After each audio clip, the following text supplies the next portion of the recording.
Hello, hello. I'm just cleaning up the whiteboard after all the Father's Day art that my daughters left on it for me. Ay, ay, ay. Okay. Hello, hello.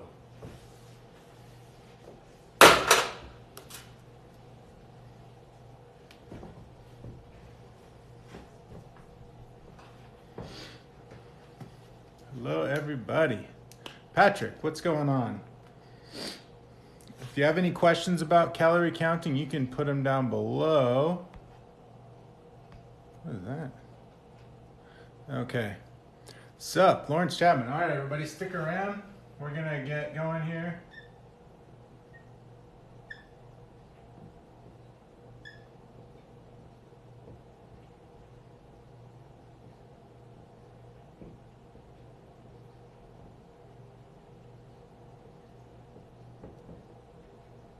It's not enough room.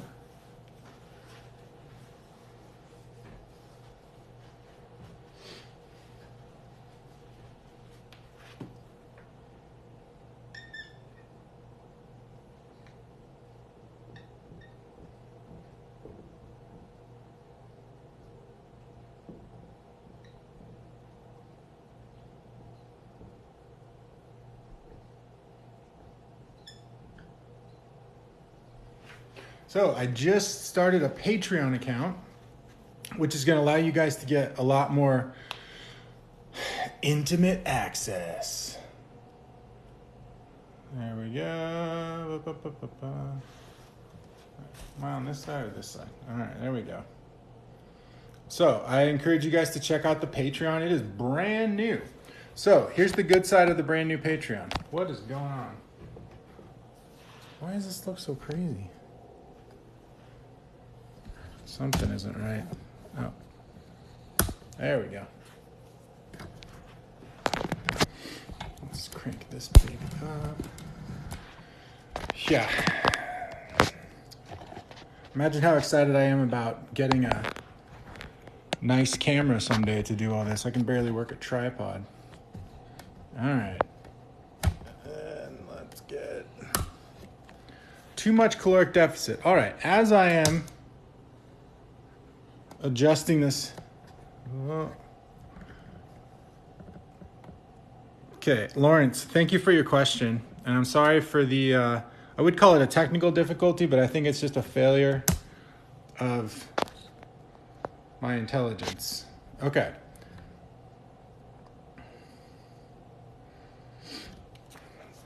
So when it comes to, why is this is straight. Why does it look crooked?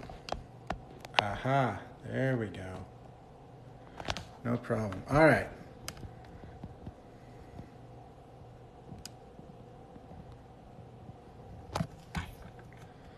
Oh, you're welcome, Linda. Thank you for giving me your time. I will try to... See, the problem with TikTok Live is that I can't see exactly what it's going to look like until I go live. So I can't, like, prep everything. Can you see the bottom of the board? Not quite.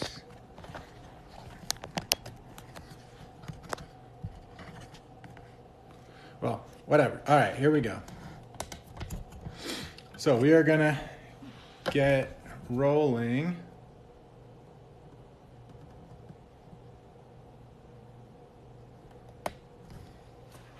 Okay, so to very quickly start answering your questions.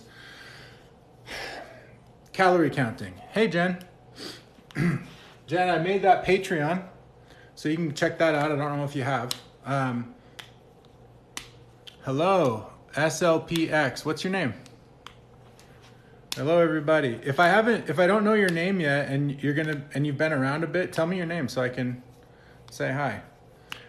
Okay, so today we're gonna be talking about calorie counting. Hold on, let me just put.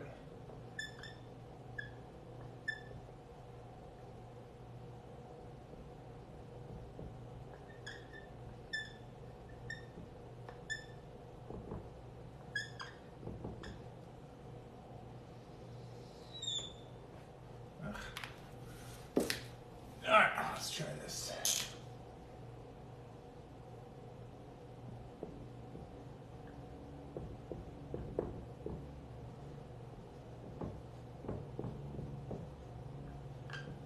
Okay, calorie counting. Hi, Miss Busy, Jazzy J, Stephanie. All right. Dang ibuprofen. Hello. Or maybe that's your name. Maybe is that like a Hungarian name? Dangi buprofen? I'm just kidding. I know it. Lawrence, just hang tight, man. Okay, so Lawrence had a question to kick us off, and that was, what are the dangers of, hi Amanda, of going into too big of a calorie deficit right off the bat?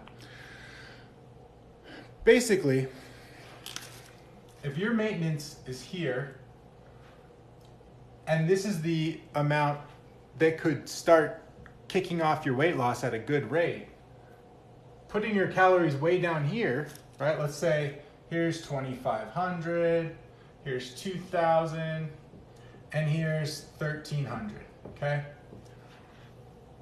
If you put your calories here, you're gonna maintain your weight. If you put your calories here, you're gonna start losing at a pretty good clip. If you put your calories here right out of the gate, you are going to lose a lot of weight, and it's gonna look like this. Okay, so with this one, right, the trend is gonna look like this. And day to day, it's gonna, look like this, okay? With this one, the trend is gonna look like this.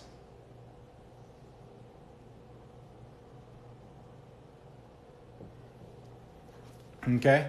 So which one of these seems psychologically more difficult to handle? I can tell you this one is psychologically more difficult when you're just starting. However, once you make peace with the fact that you're not going to lose 200 pounds overnight, this one is actually much more sustainable, okay? Especially if you're tracking your weights every single day. Because remember, you have people, they go on a slight calorie deficit, and what's one of the most common things they do? They weigh in here, and they weigh in here, and they get this idea. So they think they think they're on a rocket ship to success. They're like, I'm losing 5 pounds a week. And then they weigh in here, and all of a sudden they think, oh my God, I've gained, and I'm off track, and oh no, the end is nigh, right? These people, we need to take away their shoelaces, okay? But really, nothing changed. The trend was the same the whole time. They're just only weighing in when it suits them, and so they're not getting an accurate picture. This is like stepping on your scale and then picking up the scale and bashing yourself in the face with it, okay? And then putting it down and getting on social media saying, everyone should stop using the scale, it's horrible, right? It's not the scale's fault that you're using it in a way that's designed to hurt you, right? Especially when we don't just misread the data when we have a scale. We get on the scale, and no matter what's going on, we tell a story about it, right? If we get on the scale and it's really low, we tell ourselves a story that predicts our imagined future much quicker. And if we don't see what we want to see, we tell ourselves a story of how we've always been a failure, everything's destined to fail, we suck, everything sucks, and we're never going to get there, right? The stories you tell yourself are the problem. The scale is just a little hunk of metal that goes beep, beep, beep, and then shows you a number. Do you guys realize that it's kind of mental to talk about your issues with the scale? You don't have issues with the scale. You have issues with yourself. And I am king of people who have issues with themselves, so I'm not judging. All right. So back to Lawrence's question. How much is too much of a deficit? Well, this one right here, you're going to lose a lot of water weight in the beginning. And you might lose a bit of fat this first couple weeks too. But then things tend to slow down. And if we keep people who keep this sort of thing going, they do it by actually increasing their caloric deficit. Most people who get themselves stuck here, what do they start doing once they see the progress slow down? They're already at bargain basement calories. So what do? They start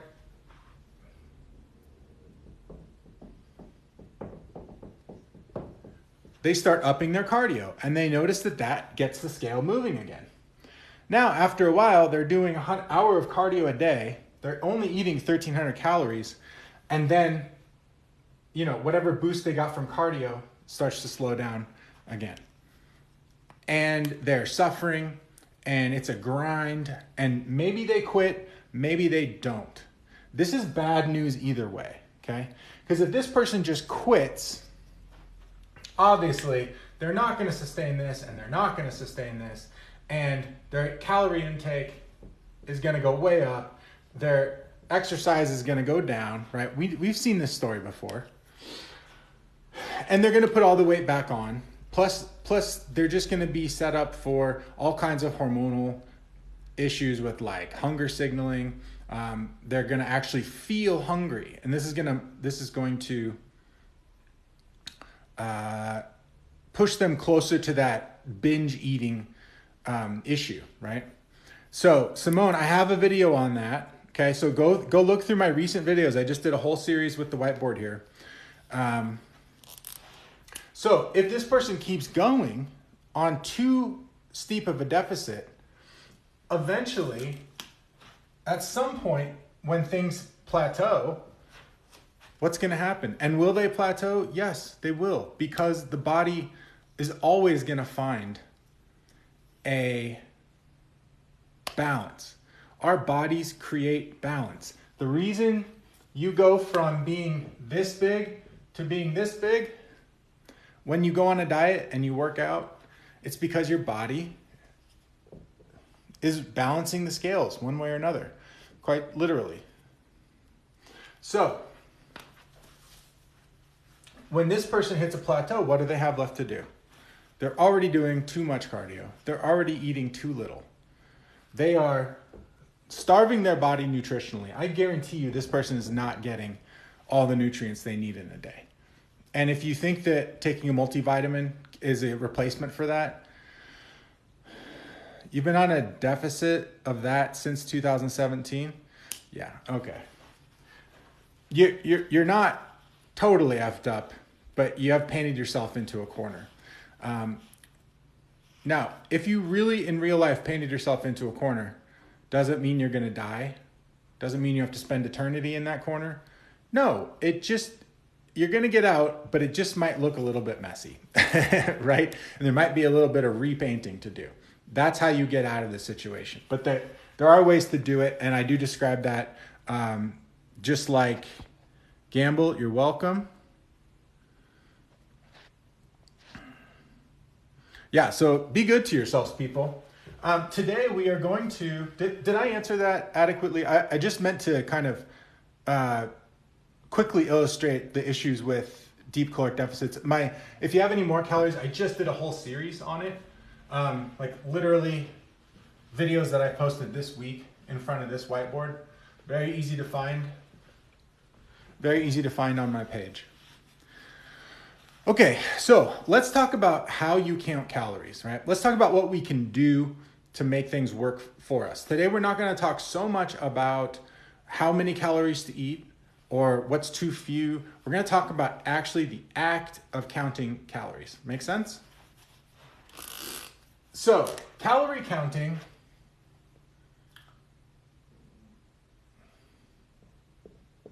it's a tool. Geez, can I not spell? Tool. And like all tools, you make it work for you. Not the other way around, okay? The scale is a tool. If you start working for the scale, if you get on the scale and basically that scale is going to decide which mental story you tell yourself, you're going to have a bad time. If you use calorie counting to track your calories so that you can start deciding which story to tell yourself, you're going to have a bad time, right?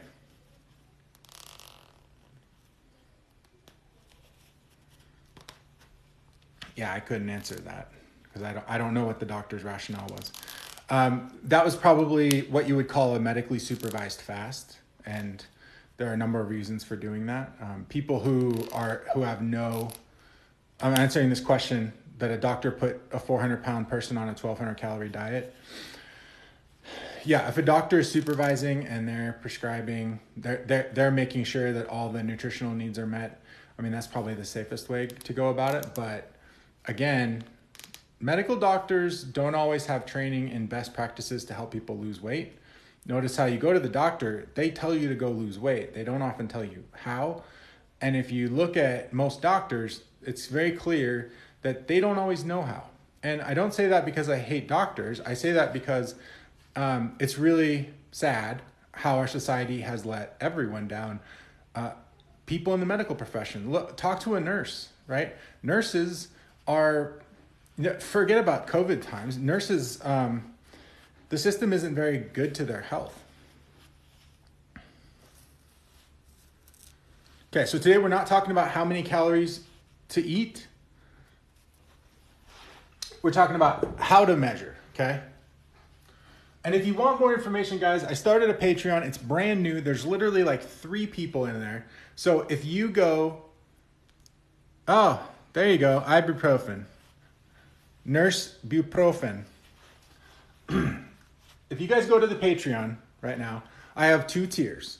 One is just like a general support. You're thanking me for doing stuff like this, for teaching for free to everyone, to all the boys and all the girls across the land. Tier 2 is to get you access to a live Q&A where you get to ask me your questions in a more direct way than this. I don't know if I'll be able to do like a Zoom chat where I can actually talk to you, but if I can, I will. But trust me, the Patreon is just getting started. The more people that go there and actually reward me for putting content there, the more content I will put there. So if you have questions that I'm not getting to today, that's where you want to go, okay? Patreon.com/John Oakes Coaching. So calorie counting is a tool. You make it work for you. You do not work for calorie counting. People who start to develop orthorexia or obsessive relationships with numbers, right? I am very much this way, right? I develop obsessive relationships with numbers. Why? Because our brains are better at manipulating numbers than they are manipulating the reality that surrounds us, especially when our brains are so consumed in telling stories about everything that's going on around us. So often these stories get in our way and get everything backward, so that the more we want to change our circumstances, the more we get in our own way of actually doing that, okay? And that's something, again, Patreon, the mental game of all of this, listen, calorie counting, super important, but you can be the best calorie counter in the world, and if your brain isn't set up in a way, if your thoughts aren't organized in a way that are helping you lose weight rather than getting in your way, there's no hope. Luckily, there is a lot of hope for changing your thought processes. Okay, calorie counting is a tool. You make it work for you.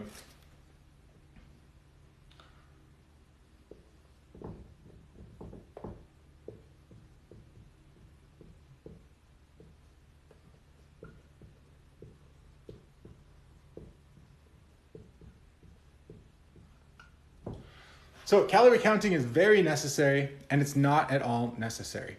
What do I mean by this? For many people in many situations, calorie counting is one of the only things that's going to help them get where they need to go. However, some people do not need to be calorie counting, and for some people, establishing a different relationship to their food is actually what they need to go to their next step of personal growth and emotional, mental, and physical health. Does anybody feel like they're in the very necessary crowd? Okay, the very necessary crowd are people who, if I hold up a potato and I say, tell me how many calories this is, they're like, I don't know, 2, 3, 500, I don't know. Okay, that's someone who could really benefit from increasing the awareness they have of what foods have what kinds of calories, right? And additionally, macros and things like that as we get into that. So if it's not necessary, okay? If you are someone who doesn't eat a lot of junk food, right? Or that's your only thing. You don't eat a lot. You don't have a binge eating disorder. You tend to have junk food for dinner rather than eating whole foods. And and you're motivated to change your consumption habits. Well, is that person, the first thing they need to do, they're going to get a huge amount of bang for their buck by just focusing on improving the quality of the foods they eat. And I don't need them, if I was their coach, I wouldn't need them to spend any energy restricting or counting any of that, right? So calorie counting requires energy, a little bit of focus, and that's what makes it so dang effective, right? Calorie counting is a way for us to use numbers to observe what we're doing and make very smart, like a scientist, like a tactician, make adjustments, okay?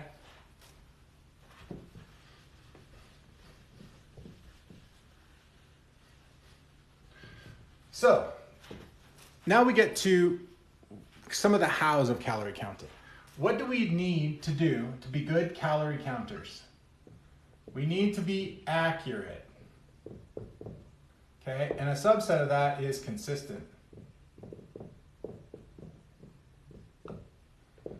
And a subset of that, well, if you wanted to be pedantic, you could tell me that precision is not a subset of accuracy, and you would be right. However, just go with me on this, all right? This is free. What do you want? If you want a specific talk on curbing temptation, you can look through my other videos, or you can go to the Patreon and sign up there. It's brand new, and you are going to be one of the few people in the Patreon, which means you're going to be getting like intimate. I can't think of a better word than intimate. It's not going to be one-on-one coaching, but it's a pretty small group right now. We're talking 2 people. You could be number 3. Okay. MyFitnessPal. Yeah, we'll get into that later. I think it's great. I think apps are great. So we need accuracy, right? Because we are basically learning how to be little scientists, and we need accurate data to make good decisions. Now, a lot of your questions are, John, how do we make the decisions? We'll get to that, but none of those decisions matter. Like I could tell you, okay, when you start your calorie deficit, you should eliminate this many calories. Well, what does that matter if you don't have an accurate system for counting those calories? I could tell you, listen, if you just subtract 527 calories from your diet today, you'll lose 1 million pounds. How many people could actually hit that number exactly? Okay. Obviously, we don't need to be that exact, but it illustrates my point. Like if I had $1 million riding on subtracting exactly 527 calories out of my diet, I don't think I could do it, right? So imagine someone who's just eyeballing stuff. Big problem. Precision. Oh, consistency. Okay. So if I decide now, eventually calorie counting has to be doable, right? It has to be consistent, and it has to be something we can do day in, day out. So you have to find some ways of limiting the amount of work that it is. Okay. And this is where consistency comes in. If you go to the store and you buy lunch meat, okay? And lunch meat is going to be something you eat semi-regularly. Consistency could be buying the same kind of lunch meat. Because if I buy a Trader Joe's lunch meat one week, and then I go buy a different lunch meat the next week, they could be the same kind of meat, but the calorie counts could be different, the protein counts could be different, the amount of sodium could be different, right? And if I go logging that in, I either have to completely log in a new brand of food and hope that the whatever app I'm using has the accurate info for that. It's just much easier to buy the same products week to week.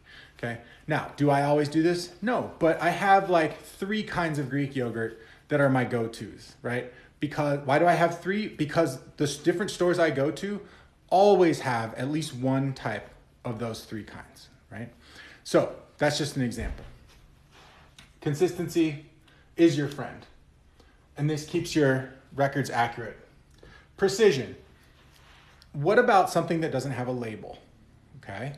What if I take a potato and I'm like, okay, I have my potato. How many calories in a potato? And I go Googling how many calories in a potato. And the selections are, well, is it a medium potato or a small potato? And you're looking at it like, I don't know. It's small. Well, if you're just guessing, right? How many calories are in your potato based on small, medium, or large, that you could be off by 50, 60, 100, 150 calories. So this is where food scales come in.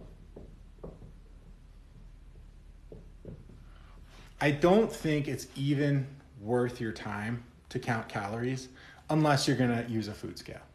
The food scale brings a level of precision that I used to think made dieting like super hard and it was just like totally anal retentive. But now I realize, no, paying attention and getting good data is a stress saver. This is why I weigh in every day.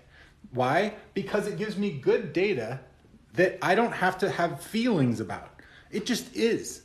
I don't need to try to fool myself one way or another into thinking that I'm doing good today or not doing good. It's just data. It tells me where I am. It tells me how much the potato weighs.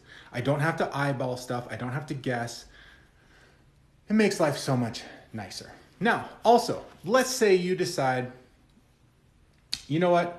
I'm gonna have something out of a bag, okay? I'm gonna have something processed. Could be unhealthy, could be semi-healthy, whatever, doesn't matter. Something that comes in a bag. It's got a nutrition label. It says 120 calories per serving. So you take out a handful, plop it on your plate, and that's a serving, right? You don't know. So when you look at a nutrition label, it'll often say quarter cup or half a cup. Those measurements are often just wrong. Your quarter cup measure might be very different from theirs. When they measured in a quarter cup, they might have kept the amount of chips or whatever below the line of the cup. You might be measuring with chips sticking out and laying on the handle, right? Trying to get as much as you can. I've definitely done that to myself, right? Well, I'll just have a quarter cup of raisins and I basically you can easily get twice as much of the actual portion into your measuring cup as what they intend. So again, food scale takes the guesswork out of that because every nutrition label will say serving size and then it will give a cup. And then if you keep looking to the right, in parentheses, it will say its weight in grams or ounces. And you just press a button on your food scale and weigh out exactly 28 grams, 30 grams, 32 grams, 40 grams. That's almost all things come in increments of 28, 30, 32, or 40. So food scale, major stress saver, right? It allows you to have, like if you're gonna have some Doritos as part of your diet, you can lose weight and have some Doritos. There's no law against that. Is it always the smartest thing? For me, I can't just eat one serving of Doritos a lot of the time. But if I am I wanna weigh it out. I wanna know, right? Because one of the ways to screw up your diet is to be imprecise. Because in the back of your head, you know you're being imprecise. And so when you try to say to yourself, well, I don't want to eat that piece of chocolate at the end of the night, right? That craving comes and your brain's like, well, you already ate those chips. And the good angel could say, yeah, but we measured them out. We knew we had exactly 140 calories of Doritos.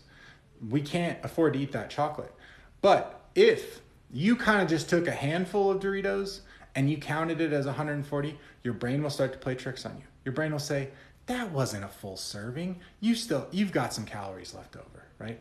And the next thing you know, you're eating something extra that you've convinced yourself that you can afford in your daily calorie budget. And honestly, you want to know where the stress comes in with calorie counting? It's that. It's being imprecise. Because if you're imprecise and inaccurate, your brain can play more tricks on you, right? And trying to have those conversations all the time in your head, that is what stress is. the constant back and forth of should I, shouldn't I, should I, shouldn't I.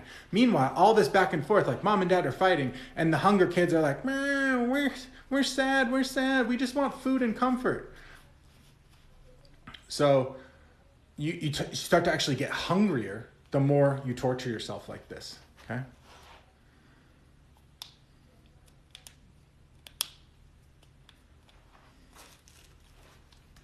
Okay, makes sense? So, I think on the Patreon, I'm going to do some videos on exactly how I use a food scale hacks. These might come to TikTok or YouTube as well. I'm just not sure. But that is the basics of why it's important to count calories accurately and why it's important to count calories for many people in many situations. So if you have specific let's talk about this. Here's another common question. Okay.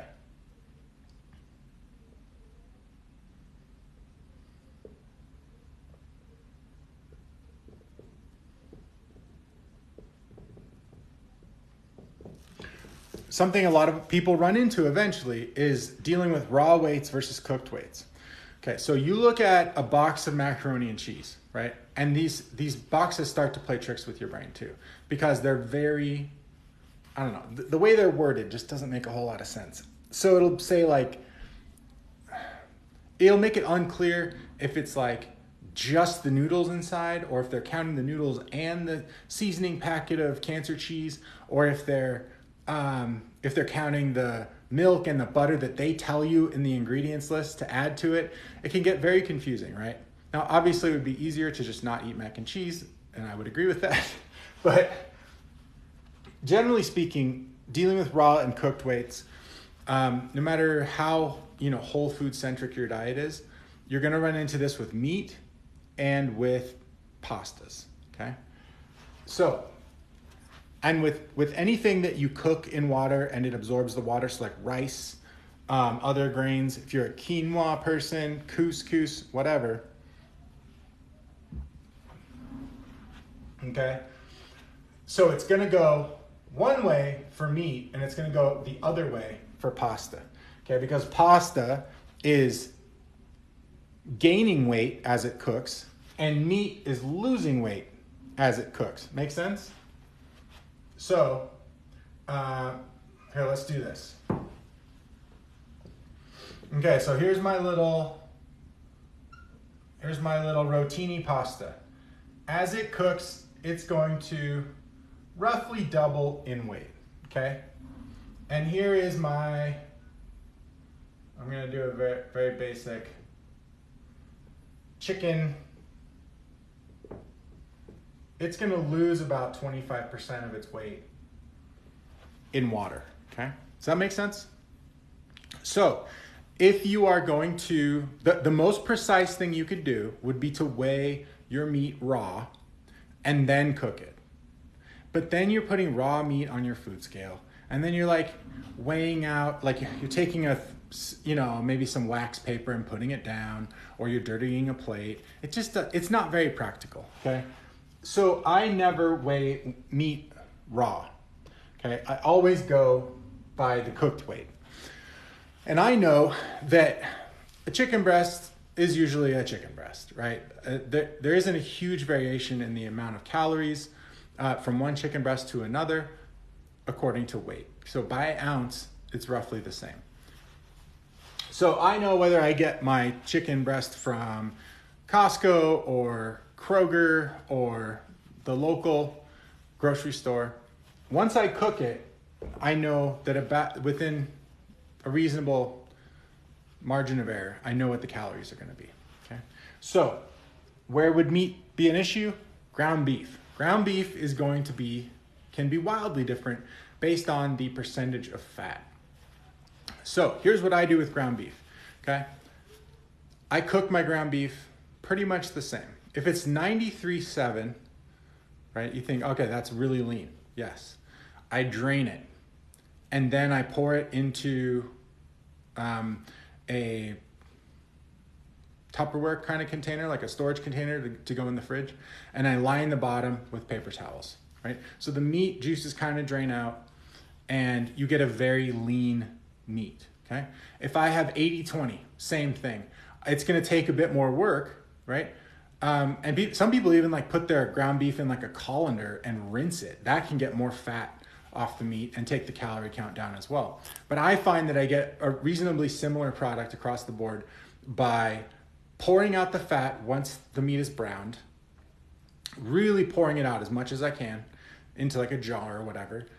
And then once it's all cooked, and oftentimes like with spices or whatever, then I transfer it to the same Tupperware lined with plenty of paper towels, and I give it a shake, maybe turn it over a time or two, and all that extra fat tends to run down and get soaked up by the paper towels.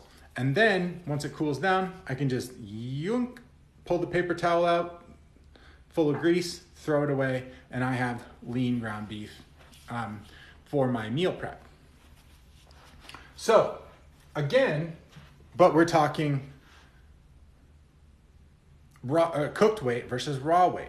So I actually use a metric for leaner ground beef, and through my process, take all the ground beef that I use and try to extract all the fat that I can, so that it all basically becomes that 93.7 type leanness level, okay?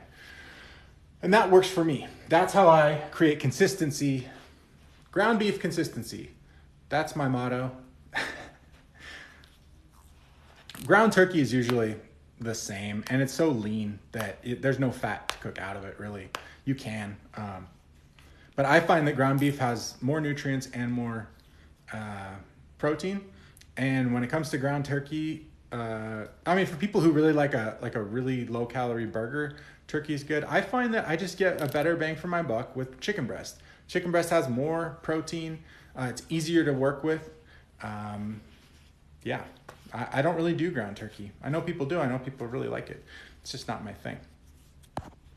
So if you are going to go by cooked weights on your meat, which is what I do, follow that advice for the ground beef, and then go by the amount of calories in cooked 93.7 ground beef. Look for the calories in a cooked chicken breast.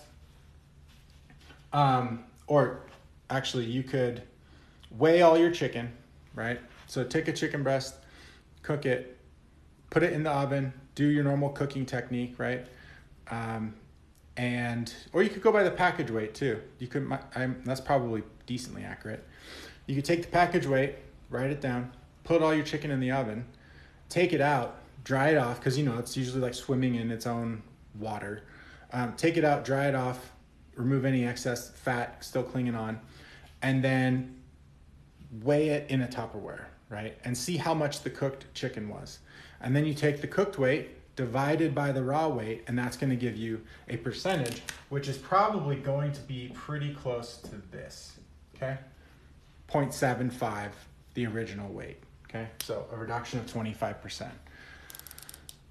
Obviously, bone-in meats, honestly, with dieting, bone-in meats don't come in a lot, because usually we're trying to go for lean meats when we're dieting. But if you are doing keto or whatever, try to get boneless. If you do have bones in them, just try to look it up. Find exactly the best guess you can find for bone-in chicken thighs.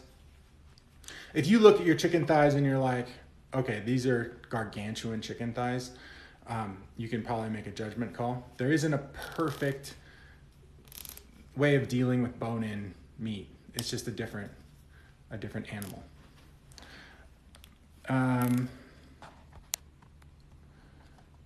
You need sodium though. Sodium is good for you.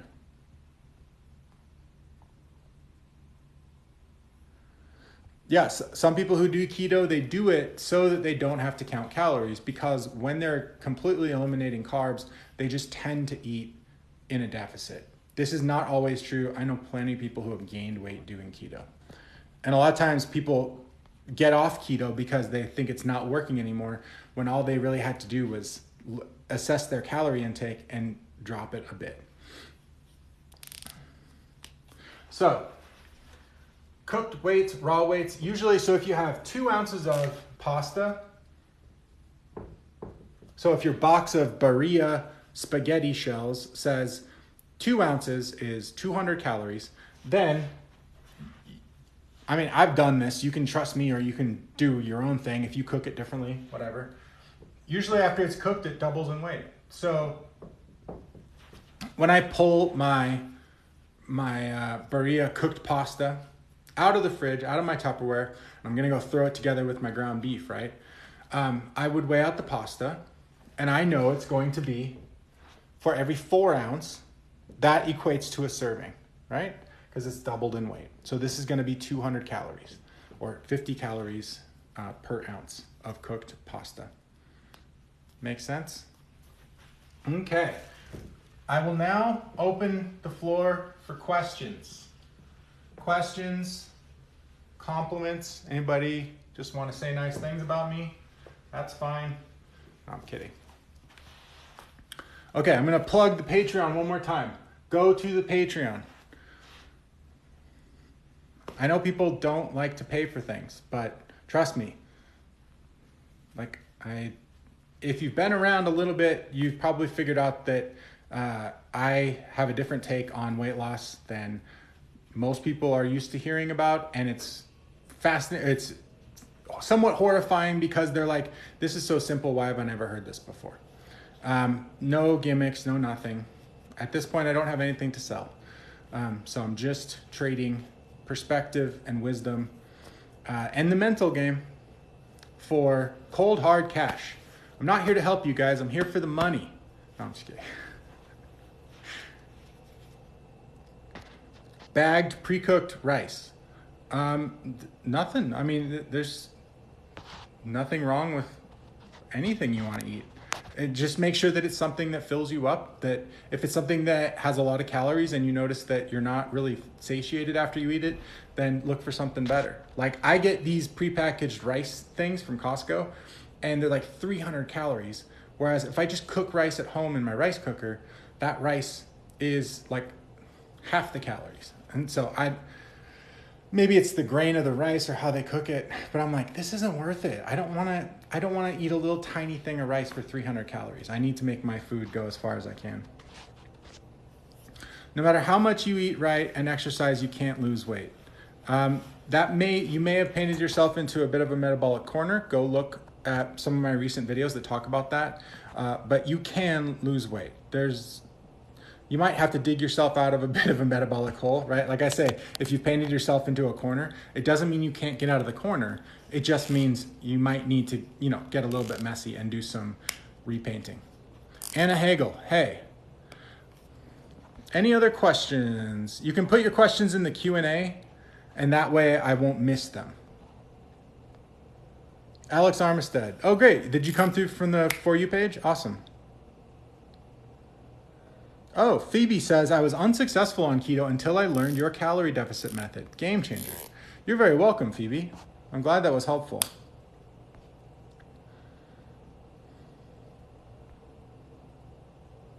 And TE94, if you're still there, good for you for doing keto for your PCOS. I think that is one of the better things you can do for it.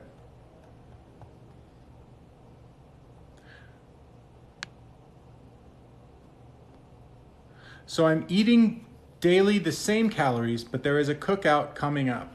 How do I prep myself? Okay, if you go to a cookout, you can do a number of things, okay? Eat sparingly at the cookout. Here's what I would do personally, okay? I would go in and say, listen, every cookout basically has the same stuff. There's the stuff where it's just food mixed with mayonnaise, right? That's basically cookout fare. You take a healthy food, you mix it with 6 pounds of mayonnaise, now it's cookout food, okay? So I would just avoid all that. With meat, you know what you're getting, right? You're probably getting like those pre-made patties, okay? They usually come in a 1/4 ounce or a 1/3 of an ounce per patty. You can look up calories in 80-20 beef. Some of that fat is gonna cook out on the grill. But most of it, a lot of it's still going to be there. So you can Google, you can tell the difference between a 1/4 ounce patty and a 1/3 of an ounce patty usually by looking at it. If you're anything like me, gamble. And just understand that you're eating probably a higher calorie obviously it's not going to be like 93% ground beef, right? It's going to have a higher fat content, so it's going to be higher calories. It might be more than you would think, especially if you've been eating leaner meats at home. One patty could have 300 calories, and maybe you're not used to that. So at cookouts, I just do it. Honestly, I'm not keto, but I would eat keto at the cookout. I would focus on vegetables that don't have a bunch of oil or mayonnaise in them, and I would focus on meat. Okay, and I would try to get out of there before it became a problem. I would also not go there super hungry. Don't go to the grocery store starving. Don't go to the family reunion cookout starving. Okay.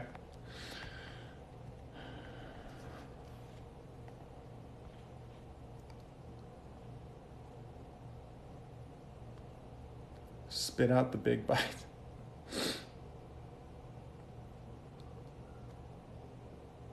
What is the best method of losing weight? Thoughtful calorie restriction. Okay, you want to work out, lift some weights for the long term, do some cardio for the short term, and take breaks from time to time. What's a safe amount to lose per month? Okay, well, I don't want to say per month because every month is different. So let's say per week. Okay, if you are severely overweight, you can get away with 1.5% body weight per week. Okay? If you have, say, I don't know, it depends on the person. But let's say you're a man who's 300 pounds plus, you're not gonna have a problem there. And if you're a woman who's 250 plus, you're not gonna have a problem there. If you're packing around a few extra pounds than you want to. Let's say you're a man and you're 250 and your goal weight is 165, okay? You could start out for the first few weeks losing 1.5%. That's not gonna be a problem. And this does not apply to the first week. The first week of any plan, and sometimes the second week, you're losing a lot of water weight, so don't worry about that, okay? But once you're a few weeks into the plan, you wanna be losing, these things tend to happen on their own. Usually people don't have the problem of losing weight too fast. But if you're at 250 and you're headed down to 225 and you find that you're losing 2.5 pounds a week, that's money. That is money all day long. That is a great, healthy, sustainable rate of weight loss. Over 12 weeks, you're gonna lose 15 pounds, right? No, 30 pounds. Geez, what's wrong with my brain? Yeah, so you could go from 250 to 220. That's gonna look really different. And then you could take a break, right? That's a nice 12-week diet. If you were losing, say, 3 pounds a week, this would be, 36 pounds. So you'd be down to 214. Right. That's not gonna. If you're an average to light medium sized male whose goal weight is 165, getting from 250 to 214 in a 12-week span, that's not gonna break the bank. That's not gonna ruin your metabolism. Okay. So if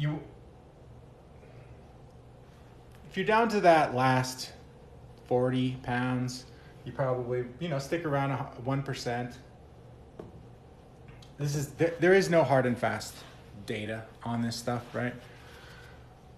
Now, so like for me right now, okay, let me give you an example. I weigh 200 and I topped out at 253, right? Because I've been lifting weights a lot. I've been eating a bit more intentionally to kind of experiment with that and see what happened with my body. I've been wanting to lose more weight, but I was kind of holding off, right? I think I did end up gaining a bit of fat through this, bulking period. So 253, I dropped my calories a decent amount, and I would like to lose about 2 pounds a week, okay? So if I'm 253, 2 pounds a week is gonna be right around 0.8% of my body weight. And for someone with my body fat percentage, which is probably around 20%, 18%, right? This is a fairly lean, a healthy 253. The doctor's not going to yell at me, okay? 0.8, anything between 1 and 0.5% is going to be a good rate of weight loss. Here, I realize this is getting kind of low on the screen, so let me move it on up. And let me try to summarize this in a easier way. So, 0.5% of body weight to 1.5%. And then we obviously have 1% here. So, let me say, let's give an example. Let's say we have Sally, and Sally is 300 pounds. If Sally drops 4.5 pounds 1 week, that's 1.5%. That's cool. She can do that. No problem. Her body can handle that. Okay? If the next week she drops 6 pounds, whoa, okay, maybe some water weight, whatever. Now the next week, if I'm a betting man, I bet that her weight loss is less this week. Okay? But what if it happens to be more? And it's still 6 pounds again. Here, as Sally's coach, I would say, let's rein this in because you're at 2% per week now. And I think that we can't explain that just from water weight probably. We're probably tapping into your lean mass, okay? And this is one of the biggest problems with being in too aggressive of a calorie deficit. So if I look at this and 2 weeks in a row, I see that she's losing at 2%, a 300-pound person losing at 2%, I'm thinking, what? What does she need to change? I'll be like, Sally, did you double your cardio and you didn't tell me? Right? Like, so let's go easier on the activity. If she's overdoing it out of, say, anxiety or she's feeling really pumped up, maybe convince her to tap the brakes just a little bit, or she needs to bring her calories up. Maybe Sally went online and went to a TDEE calculator and got some random ass number and then did what it told her, or she got on MyFitnessPal. Listen, MyFitnessPal is great for tracking calories, but MyFitnessPal is not a qualified weight loss coach. MyFitnessPal cannot tell you the accurate number of calories you should be eating in a day. Does that make sense? Because MyFitnessPal doesn't know you. It doesn't know your dieting history. It doesn't know your body fat percentage. All it knows is your height and weight, okay? And what you've told it about your activity level. That's not even a subjective or an objective third-party analysis of your activity level. That's you kind of just going, between these three options, I'll pick this one, okay? Not accurate at all. So, in this situation, I would say Sally's going too fast, okay? Now, what if Sally, at 300 pounds, lost 4.5 pounds the first week, and then she lost 3.5 pounds the next week? Am I gonna have an issue with that? No. What if she loses 3 pounds the next week? Oh no, it's slowing down. Does that mean we need to decrease her calories or increase her activity? No, because she's still at least 1%. That's fine. Now, if I start to see this,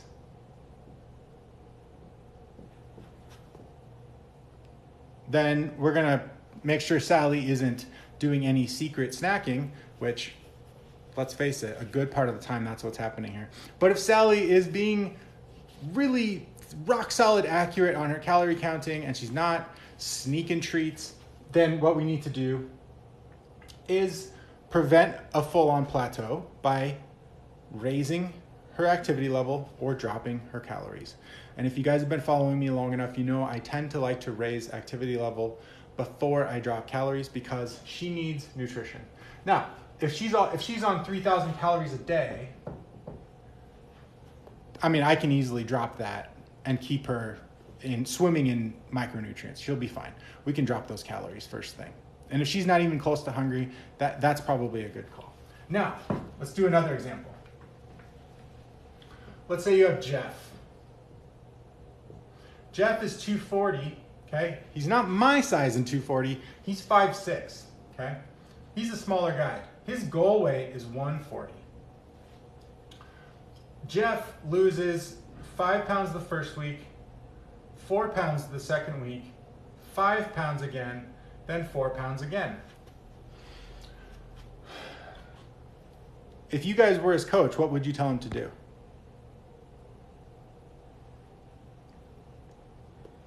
This is too fast, okay? Because Jeff, 1% of 240 should be 2.4. That's what we're looking for. He's consistently way over that. He's almost double, okay? Jeff is in a crash diet. Jeff needs to raise his freaking calories, for sure. I don't care how much cardio he's doing. This is too fat. He needs to eat more, okay? So that's how we diagnose that. If Jeff comes in and the first week he's at 3 pounds, and then 3 pounds, and then 3 pounds, is that an issue because it's more than 2.4? No, that's right here. That's 1.25. Jeff is 100 pounds from his goal weight. Jeff is severely obese. Just made up a new word. Jeff is severely overweight and clinically obese. So if he's going at a little bit faster clip, is that a problem? No, it's not a problem. And then when Jeff gets used to seeing 3s every week, and then he sees 1 and 1.5. Does Jeff have reason to worry here? Maybe, because now we're getting well below 1% body weight per week, okay? And if we look at, and for the third week, he comes out at 3 again, do we have a problem? No. Maybe he was putting on some muscle here because he's doing the patented Oaks method workout plan, which that doesn't exist yet. But, yeah, not a problem. However, if he comes down and all of a sudden, 1.5, and then he has another 1.5 pound week, that's like 0.6%. Now we're edging toward, is Jeff a bodybuilder getting ready for a contest who's already lean? Listen, 0.6% for someone like me who's already healthy is fine, okay? But for Jeff, we want to get him moving closer to 1%. So we would decrease his calories or up his activity. Does that make sense? Now we have Andrea. Andrea used to be 300 pounds. Now Andrea is 180 pounds.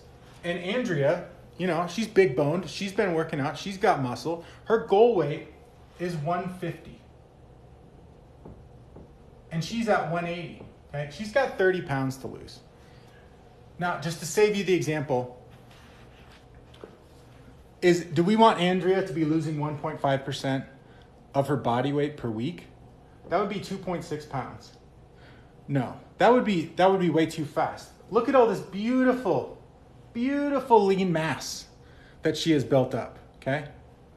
She's 150 pounds. She's going to be 150 pounds of solid steel when we're done with her. We don't want her to be a gooey 150. We don't want her to be stringy at 150. We want her, she's worked hard for that muscle. We want her to stay as muscular as possible, okay? So we're going to preserve lean mass by going at a nice steady rate. So if Andrea loses 1.8 pounds a week, that's 1%. I'm cool with that. That's basically the rate, I wouldn't have a problem if I lost 2.5 pounds in a week. That's not going to scare me, okay? Now, let's say Andrea starts having weeks where she just loses 1 pound a week. Do we freak out? Do we change her program? Well, 1 divided by 180 is going to be, 5/9? So it's like 0.56%. She's fine. We don't need to change anything, okay? Now, if this persists, maybe we make a slight tweak, okay? But 1 pound a week for Andrea, listen,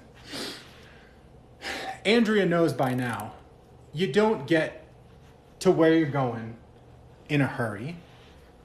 You don't want to get there the wrong way because it's not going to be as enjoyable and you're not going to keep it. Andrea is here for the long haul. Andrea no longer hates herself. Andrea is okay with the process because she feels good about herself in the process. She feels good at 180. She feels good at 176. She feels good at 175. She feels good at 174. Well, okay. She's not thinking that she's only able to love herself when she gets to 150. That is when we start doing idiotic, stupid shit where we start crash dieting our asses off to try to get to our goal weight. Because then what happens when she does get to 150? And she will, because she's determined and she knows how to lose weight. Is 150 going to be what she wants it to be? No. She's going to get to 150 and her maintenance calories at 150, instead of being 2,400 calories, because she's a calorie burning machine, it's going to be 1,900. Still very respectable for a 150 pound woman. But she's the tank. She's used to working out hard, eating pretty decently hard for a woman. 500 calories difference, that's huge. That feels like being on a diet. Okay? We don't want that for her. We want her to cruise into 150, feeling good, looking good, not stressed out. Because when Andrea cruises into 150, feeling good, looking good, loving herself, not stressed out, not in a rush, what's going to happen when we take her off calorie restriction, bring her calories up, let her start actually eating more? She's just going to feel better. Nothing about this situation signals that Andrea is about to binge overcorrect her weight back up to 300 pounds and completely erase everything she did. And you guys know how common that is, right? It's more, for every one person that gets 100 pounds off their body, the statistics are insane at how rare that is to begin with, but then how many of those people gain all the weight back and then some. Guys, I say I lost 200 pounds. Believe me, if I was doing this TikTok 10 years ago, the story would be, hi guys, my name's John. I lost 100 pounds and I did it in a smart way. And so I'm not about to gain 200 pounds, okay? I did that. I gained 200 pounds because I lost 100 the wrong way with the wrong mentality. And all it did was just, it's sort of like grabbing a firecracker and squeezing it with your fist, right? Bad enough to have a firecracker go off in your hand. But if you're squeezing it with your fist, you're pushing that beach ball way under the water. The beach ball is going to go flying that much higher in the air. The explosion is going to take your fingers off. This is not just about losing weight. This is about ending the war inside of yourself, right? So that all this stuff can go easy. Guess what? Most people like Andrea who've been in the process, you know, she's been working with me for a year. At this point, Andrea could almost do this without counting calories. She could almost intuitively eat her way there. She could almost intuitively do all this stuff. She could almost just go by intuition. You know what? My workouts felt a little flat. I think I'm gonna up my carbs and lower my fats a little bit. She doesn't even need to ask me. Why? Because her relationship with her body is no longer being stomped on.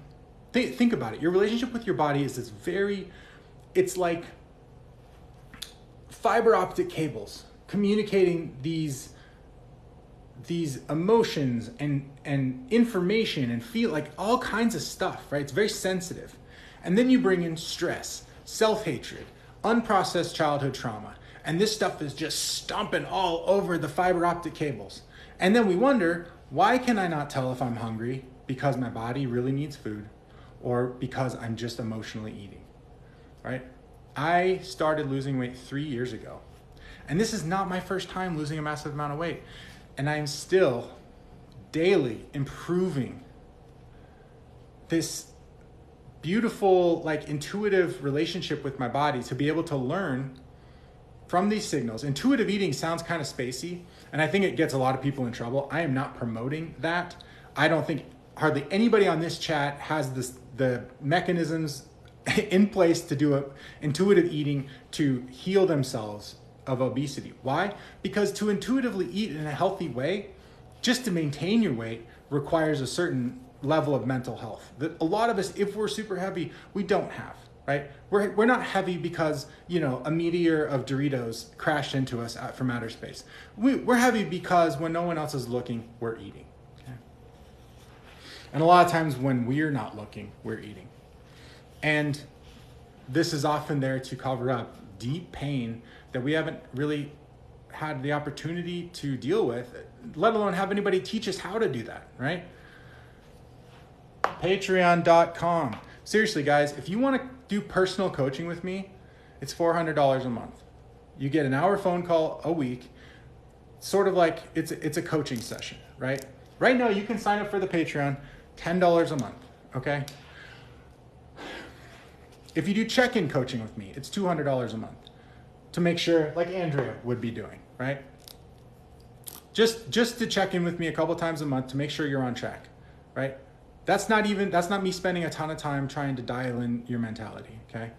The Patreon is a freaking gold mine, okay? I don't care that the podcast you like, that you listen to, is only $5 a month. I don't care. I'm trying to provide value, and I'm trying to ask for a reasonable price because I could so easily just do this stuff for free all day long. And then my family would be like, Daddy, why can't we have heat and a home? I'd be like, sorry, kids, I'm trying to heal the world over here. Like, I gotta get the money to flow this way too.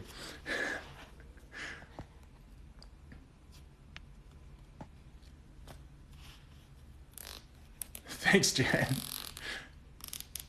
Yeah, mental health, guys. Mental health, mental health, mental health. Go get help. I would not be alive right now if I hadn't been forced to get mental help. Okay?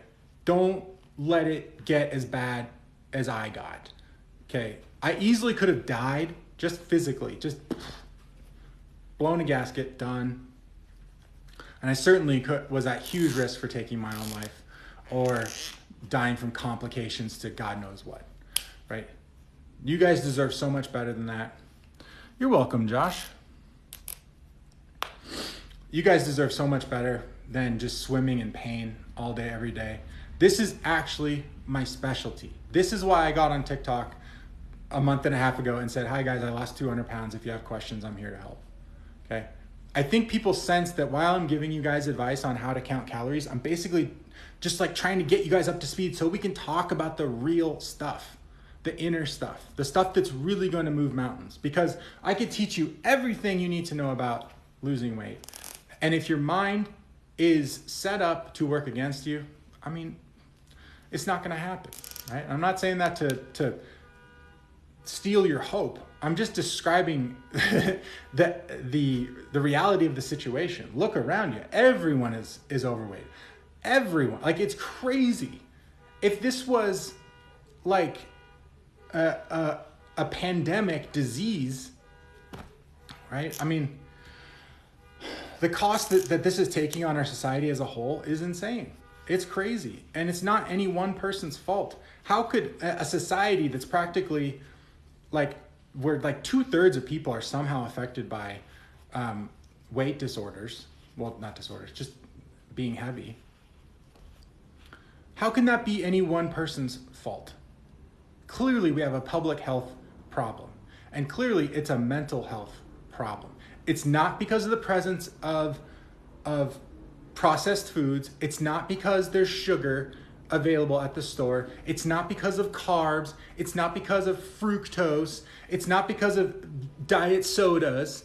It's because your hand grabs the food and goes like this repeatedly. And we don't want, and the only kinds of people who tell you that truth are the people who are like, I'm on TikTok to give you the real talk, and I'm gonna basically be a jerk to everyone to make my point.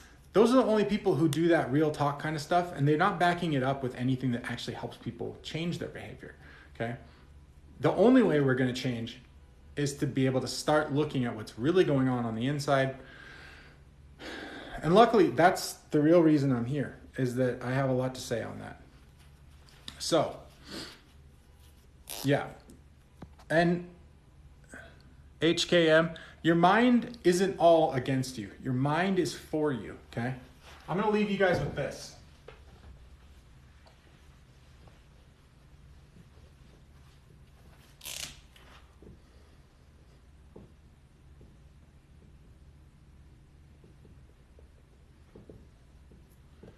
Okay, imagine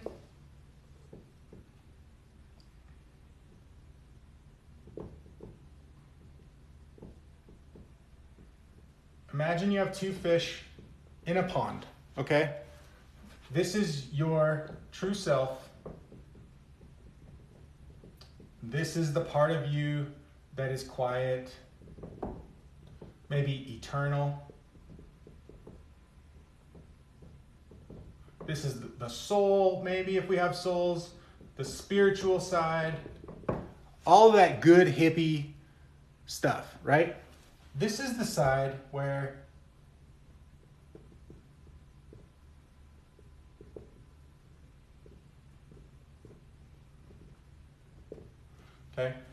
this is the side that has kept humanity alive through unthinkably hard millennia of saber-toothed tigers and warring factions and starvation and being nomadic hunter-gatherers, okay? These two parts of you are both trying to keep you alive, but they have their hands on very different pieces of the machinery, okay?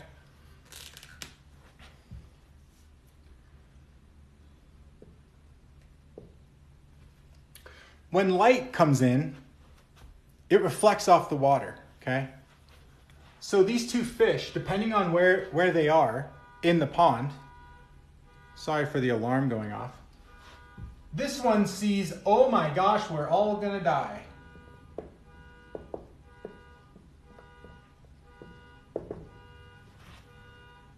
And this one sees, we're fine.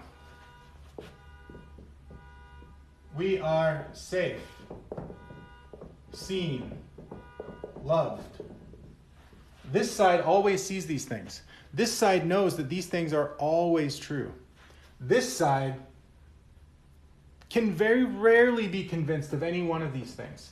This side only believes this side when you get a bunch of Instagram likes, right? This is the side that keeps kids looking for those, the likes on Facebook, Instagram. This is the one where your grandma is on Facebook posting pictures of her 6-year-old's artwork so that the other grandmas can like it, and then she can get that little hit of dopamine that makes her survival mechanisms feel like she is seen and loved, okay? But this is based on circumstance, and often it's based on very fleeting circumstances.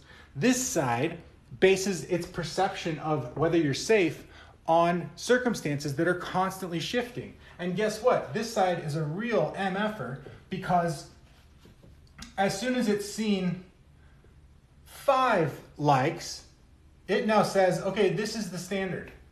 So now next time grandma posts a picture of little, granddaughter Betty's art, and it only gets 4 likes, how does the survival mechanism interpret this outcome? Oh my God, we're all gonna die.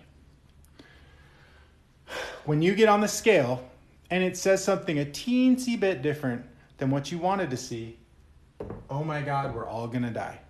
And then this guy, if he gets to set off the alarm bell, he gets to be in charge, right? All he's got to do, or she's got to ring the alarm bell, and then the brain switches from this side to this side. And this is where your fight or flight mechanism lives. This is where all your impulsive behaviors live. This is where all the binge eating lives. This is where the drinking and the smoking and the porn and the yada yada and the YouTube till 3 a.m. and the TikTok. When you're not watching educational, health-focused TikToks like this one, right? This is when these overly indulgent behaviors start to kick in a false sense of like control, trying to control variables, right?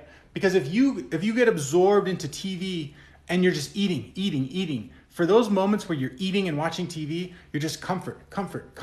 You're creating an illusion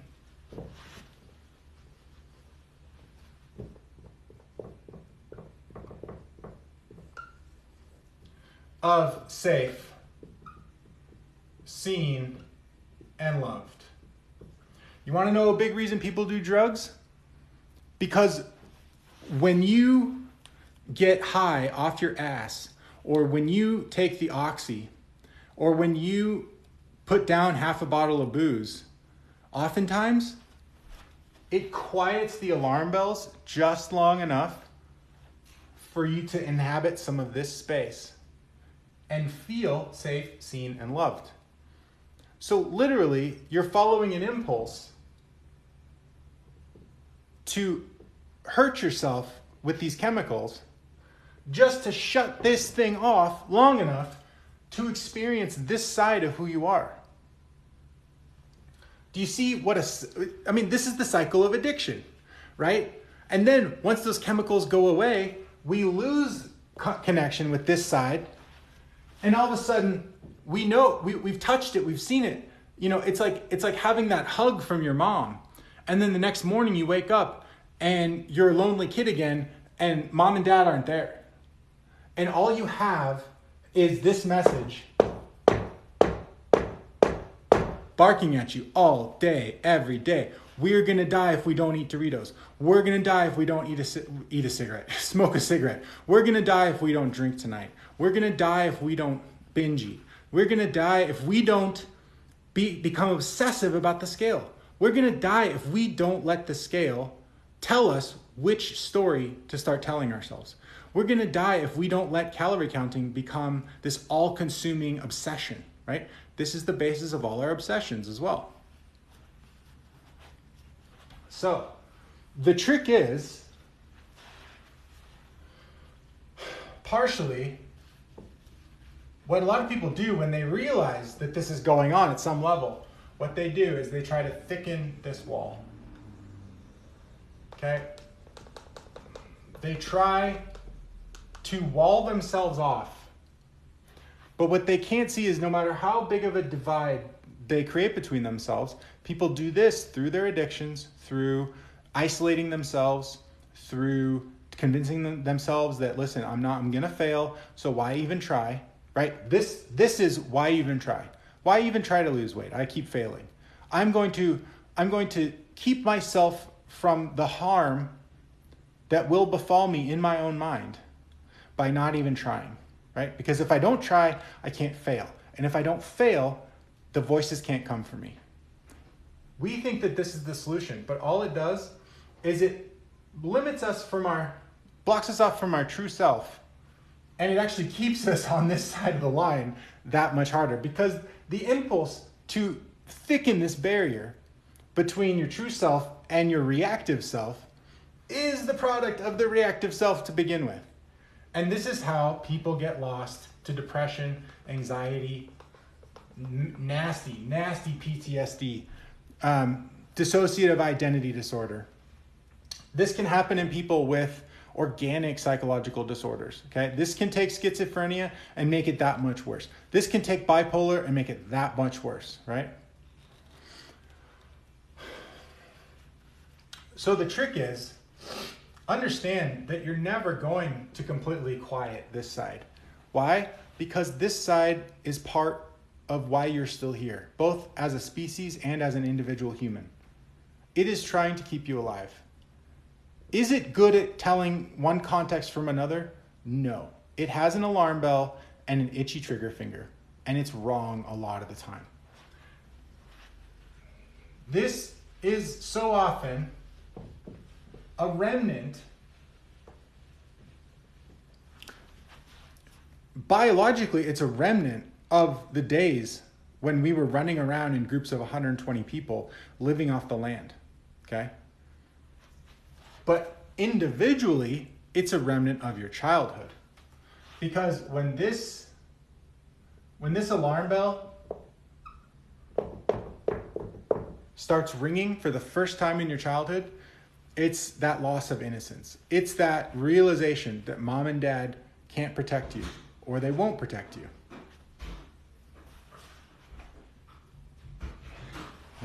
Guess people are home. Hey. I didn't think you guys would come home. I'm glad. So, As a species, this is baked into us biologically for a very good reason, because it helped keep us alive. Individually, it's baked into us because at a young age, when we realized how precarious this human life can be, these survival mechanisms kicked in and brought us just enough comfort to get through. Okay? To get through those years when you were 7 and you were in danger. And you just needed to get through until you were a bit older and able to see, okay, I can do things. I don't have to be at effect all the time. I can be at cause, right? You get through your adolescent years, maybe you start to become more independent, self-sufficient. You're able to make your own money. It's less and less, it's harder and harder for people to take advantage of you as you become more self-sufficient, right? A lot of the reason people abuse children is because these children they're used to depending on older people for everything in their life. And this is what abusers use, right? This is what grooming is, using that natural dependence, that innocent dependence of a child toward an adult to cultivate a very one-sided relationship. So the trick with all this is to realize that this alarm bell isn't going away. That's just not how we humans work. Can it get to be less loud? Yeah. But the more you realize that this alarm bell is part of your biology, and the way it works for you, the reason it tells you to eat, the reason it tells one person to hide in their room and not come out for 3 weeks, that exact survival mechanism you carry around, which for everyone in this chat, part of that is eating, right? Because remember, when kids freak out and realize they're not safe, what do they have available to them? Do they have hard drugs and cigarettes and alcohol? In very limited circumstances, yes. But usually they have access to TV and food. And they use these things to comfort themselves just long enough until they can become a little more self-sufficient and not so imperiled, right? And once you start to realize that this is not an inner child, but a snapshot of you at a time when you were feeling very powerless, you can start to reparent yourself. You can start to be with this aspect and actually enhance how much focus you put on this side of yourself through mindfulness practice, do your therapy, right? Increase your ability to love yourself. And one of the ways to do that is to take care of yourself in better and better ways. All of those things. You lose some weight in a healthy way, in a sustainable, loving way toward yourself. That goes a long way to slowly convince these triggery parts of your brain that can so easily, just like a landmine, get sparked and boom, and all of a sudden your brain just flips over to fight or flight and you have no chance of controlling it at that point.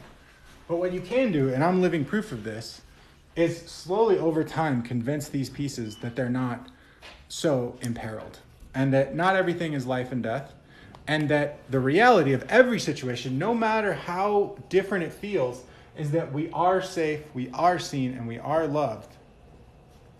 And for every person, that's going to be a little bit different. But this is the truth that's available to us. And it's not some spacey religious thing. There's actually very practical ways of looking at all this. So, Jordy, you're welcome. Joker, you're welcome. Remember, guys, if you want more, go to the Patreon. There are very few people who have signed up for the Patreon.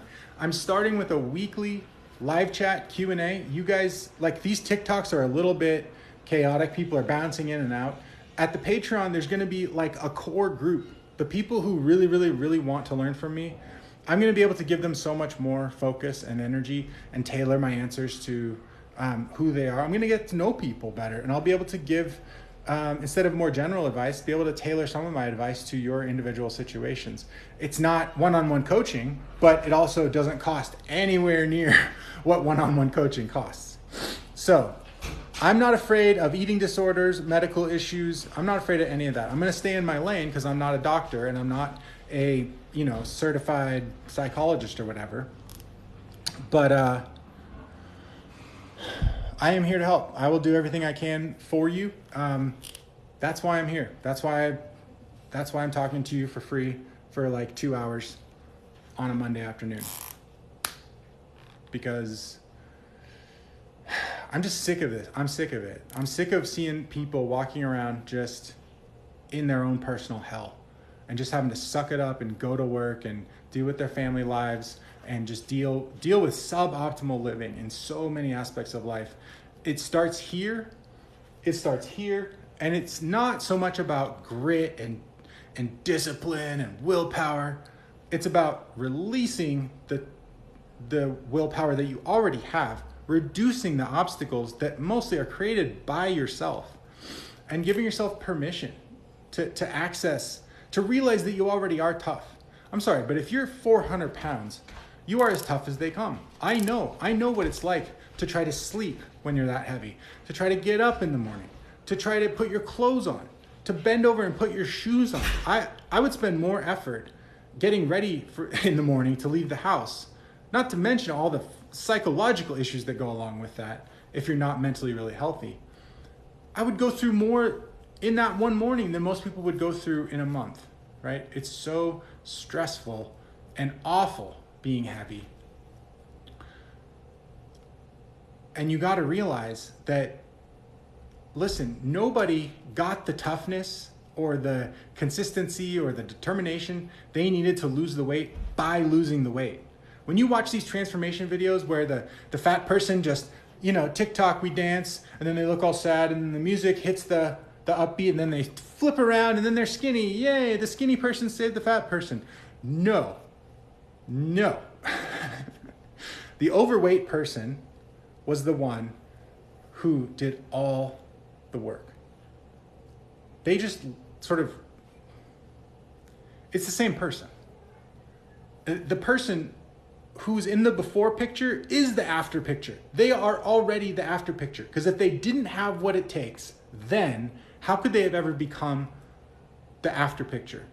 And I want you to remember this. Every single day, remind yourself that being precedes the circumstances. Everything you need to change your circumstances already exists inside of you. Okay? Chasing circumstances to try to improve your inner state does not work. It doesn't work. If you do accomplish it, it's so fleeting. Look at every person who ever achieved their dream of getting famous. They all become addicts. Why? Everything I just explained. It's the same reason people can lose 100 pounds and then rebound and become more unhealthy than they've ever been in their entire life. This is a message of hope. It's a message that there is an easy way out of obesity. It does require the hard work of getting out of our own way. But the actual fundamental part of going from the before picture to the after picture, it's already done. It's done. On the inside of you exists everything you need. My job is to help you open that up. Okay? And that can be terrifying. That is actually more terrifying for people than any amount of weight that they need to lose. And once they realize that all the things on the inside that they're scared of looking at, that they don't have to be scared, all of a sudden their relationship to fear and self-sabotage just, it might take weeks or months or years. Maybe it's a process that you'll be in to some extent all your life, but it's the best thing you'll ever do, because it will make relationships, money, your weight, your health, stress, it'll just make it all so much more peaceful and harmonious. On that note, I hope you guys realize that this is all coming to you from a place of love, and I truly hope the very best for you.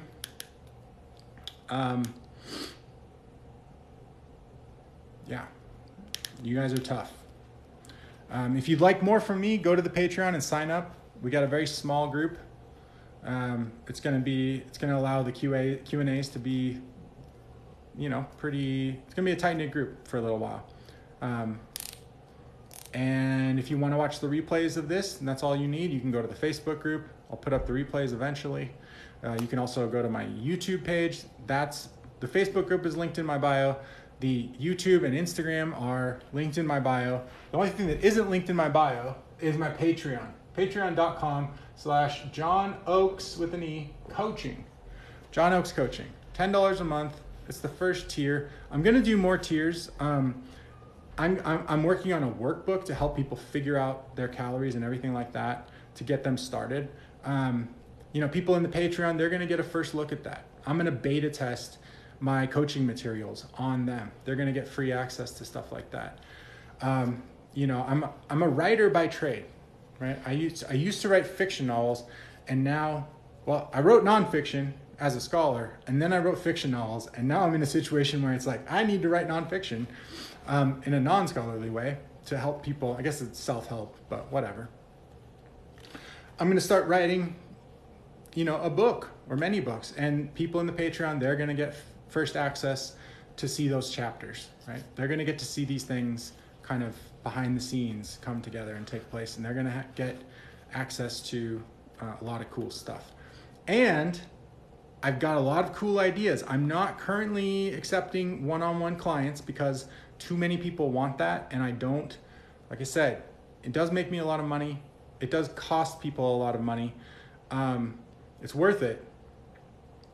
It's worth it. It's worth any amount of money to change your life. Imagine what you've blown $400 on before in your life. Like a month of coaching with me can change your life. Seriously. You guys know that by now. So the Patreon is going to allow people coaching-like experiences, certainly better than I can do through TikTok. And my PhD is in social and economic geography. So it's kind of like sociology with maps. I studied specifically Africa, land tenure, human migrancy, people traveling in less than legal circumstances. It's tough when you're 6'4" white guy in South Africa and you look like an Afrikaner cop, secret police, and you're walking into like, hello, Nigerians, would you please tell me your life story? You gotta know how to make friends across cultural lines. So yeah, that's what my PhD was in. It's all, at the end of the day, it's all me trying to understand humans. Oh, Latin American Lit, nice. One of my favorite people at my university was Latin American Lit. His name was Paul. Oh, what was that guy's name? I guess it's been 10 years. He was a good guy. Anyways, where'd you get your PhD?